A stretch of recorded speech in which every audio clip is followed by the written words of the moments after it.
Alors oui, la team, en soi, c'est plutôt une bonne nouvelle. L'entrée d'un fonds d'investissement américain pour que le Paris Saint-Germain soit encore plus puissant sur le plan économique, oui, c'est une bonne chose. Et on ne va pas cracher dessus. Par contre, on aimerait que cela ait des répercussions sur le terrain, sur le rectangle vert. Nous, c'est ce qu'on demande en tant que supporters.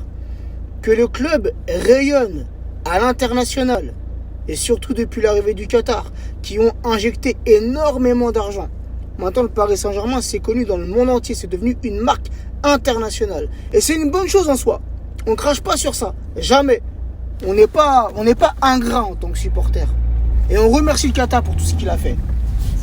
Mais on aimerait, c'est bien l'investissement, investir, injecter de l'argent.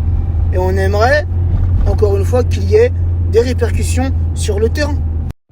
Et quand je parle, les amis, de répercussions sur le terrain, je parle bien évidemment de la Ligue des Champions. Puisque sur le plan national, le Paris Saint-Germain n'a plus rien à prouver. Que ça soit le championnat, que ça soit anciennement la Coupe de la Ligue, que ça soit la Coupe de France, que ça soit même le Trophée des Champions, le Paris Saint-Germain n'a plus rien à prouver. On a tout remporté, frérot, il nous manque juste la coupe aux grandes oreilles. Et à la base, c'est pour ça que le Qatar est venu. Certes, pour faire grandir le Paris Saint-Germain, mais surtout pour aller chercher, décrocher la Ligue des Champions.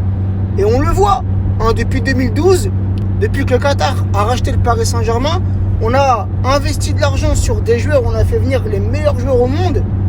Et au jour d'aujourd'hui, on n'a toujours pas de coupe aux grandes oreilles.